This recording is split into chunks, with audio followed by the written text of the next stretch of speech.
This week we're at Interlagos, and in my opinion this is one of the best tracks for racing in Gran Turismo. Overtaking can be difficult though, but the races are often incredibly competitive, and this one was no exception. It all started with qualifying, and I actually managed to put a fairly strong qualifying lap together. Honestly, without it, I don't think I would have started from pole position. I got the lap time down to 30.9, which was really good actually, and I was happy considering I didn't really spend too much time in the qualifying. Then it was time to do the race, and this was actually my second race of the day, and the opening laps were especially interesting because for once I was just leading the pack, and I also knew that I had a very strong driver behind me, Antonio, who is also a World Series driver. And what made things even more interesting was his car choice, and he was driving the Hyundai Genesis, which in my opinion isn't the easiest car to handle. And after just one lap around the circuit, I noticed something very interesting. He wasn't really strong through the corners, but the acceleration out of that car was absolutely incredible. And every time we exited the corner, he was able to stay right with me from the very beginning, without actually much effort at all. So you can probably see the advantage immediately because the acceleration was really noticeable right from the start.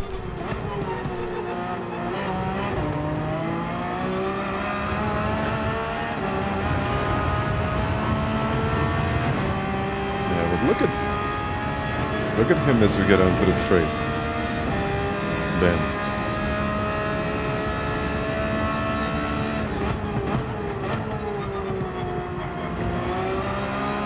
It's a really good car. I mean, really good acceleration. I'm not sure if it's a good car.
Most of them in the pits. You know what? I might actually pit in lap 4 now, because they can change their strategies. I can't. And just to explain what was going on in this race, we had to use both race in medium and race in hard tires in this one. And the real question was just when to pit. And most of the drivers behind me chose to stop a little bit earlier because the tires could actually last for a very long time. And to be fair with you, tire wear really wasn't much of an issue. It was kind of relatively easy to keep them in good shape. And I have to say that in this race, the biggest concern was performance in the later stages of this race. That's why I decided to stay out a little bit longer. And I have to also mention that the mediums were significantly faster. And of course, staying on these hard tires is not a good idea because you tend to lose a lot of time, but performance will probably come to me later on in the race. So it was kind of a gamble. It was kind of good that I stayed out a little bit longer, but at the same time it was bad because I know that I'm going to lose a couple of seconds. And eventually I decided to get into the pits at the end of lap 4. And this kind of complicated my race, but just a little bit. Okay, I might pit now. I mean, I might stay out longer. Let's pit in lap 4.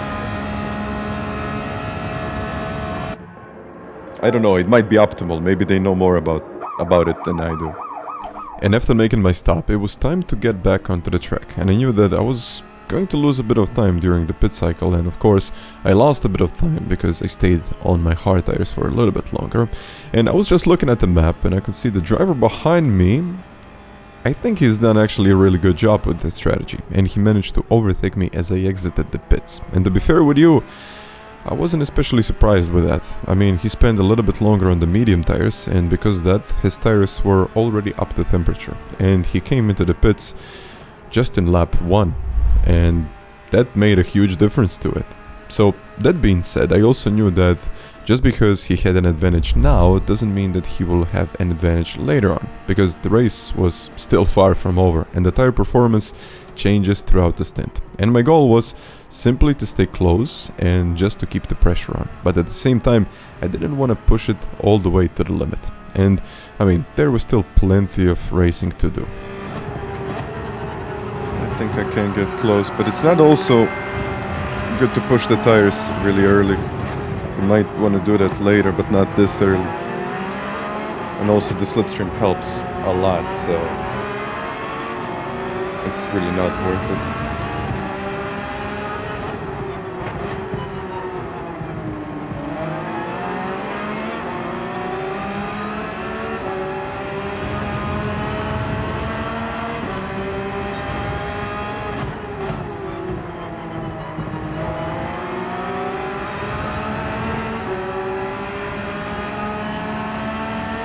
Tenths.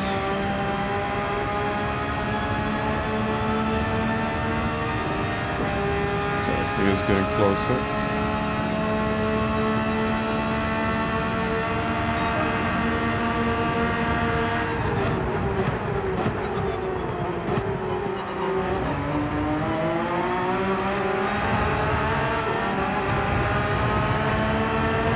Well, I see Mantai everywhere.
Okay, let's see.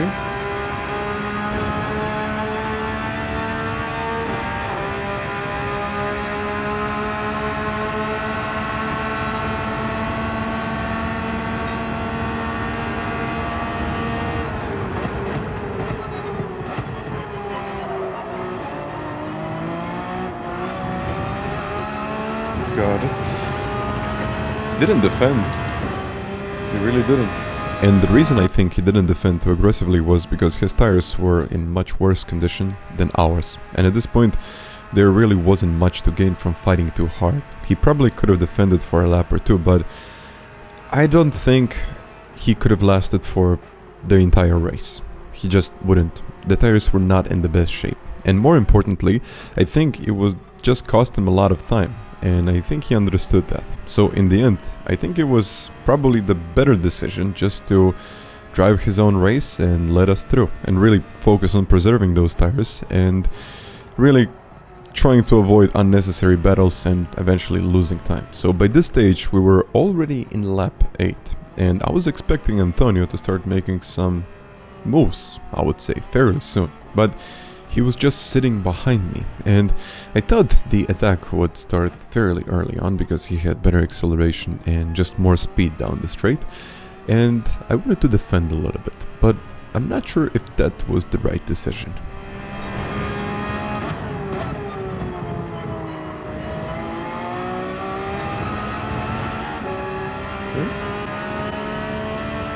I'm not sure if I need to start defending or not. Either way, I think he's got more speed.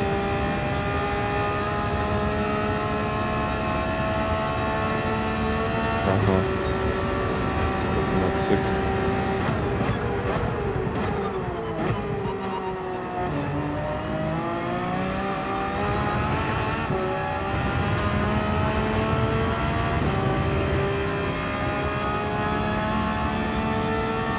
guy, I think I know what he wants to do now.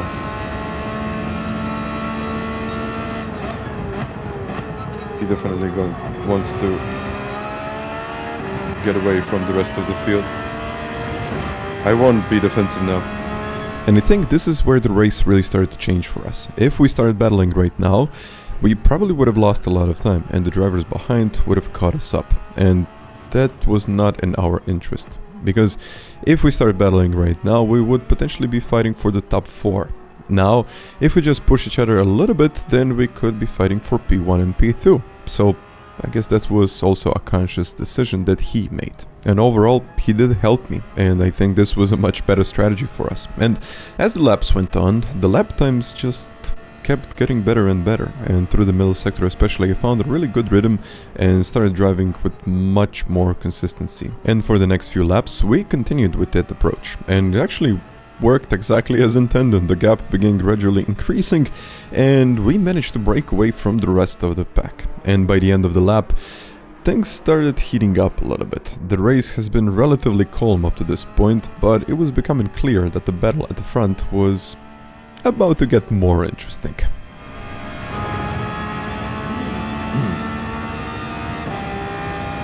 Maybe now defend, I guess. Yeah. Oh, look at the speed of that thing.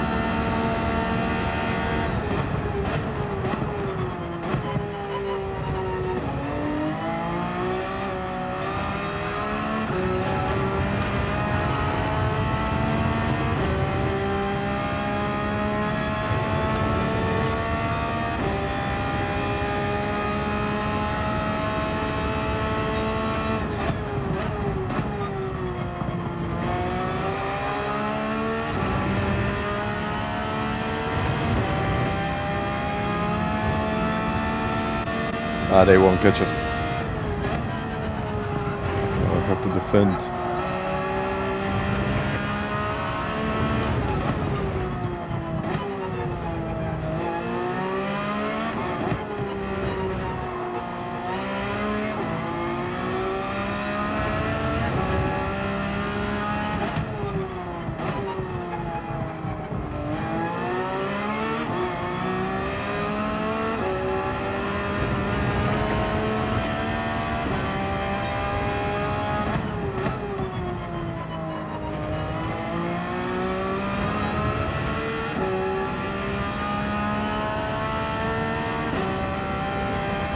But it's amazing, he gets like 4 tenths on the straight. He already got a 10th and a half.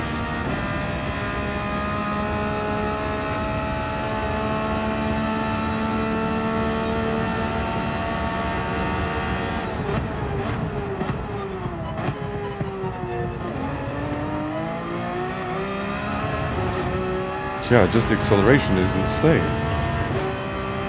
I don't know about his tires, but look at it, go!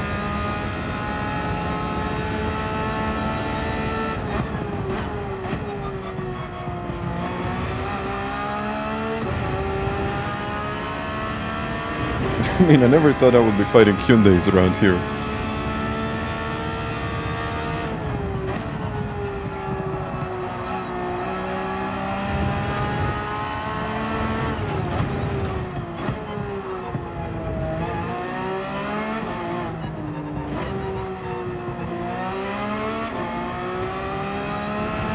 And I actually got a really nice exit out of a couple of these corners, and that allowed me to build a nice gap. But at the same time, I knew he wasn't going to settle for P2 that easily.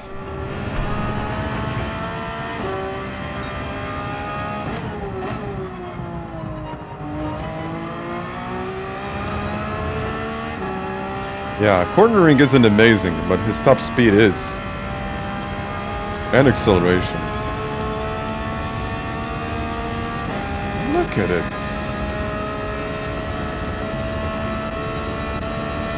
Yeah, that'll be a send.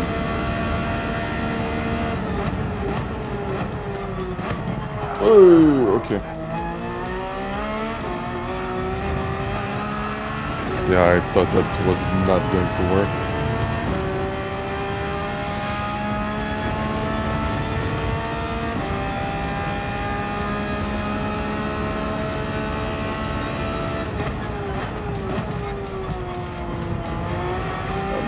out of it. Yeah, look at it! I can't do anything here. What the?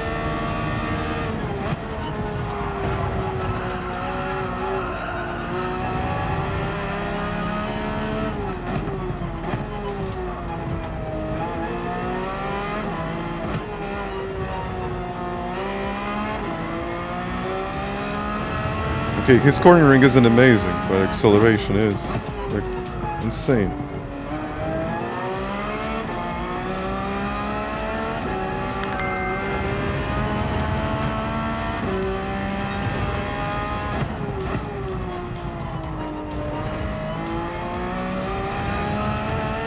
Okay, 3/10. I hope that it's going to be enough. But maybe it won't be.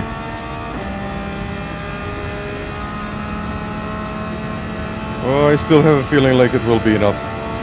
Oh man, it was enough. It was enough. But 20 thousandths of a second. 20 thousandths in the end. 20 thousandths.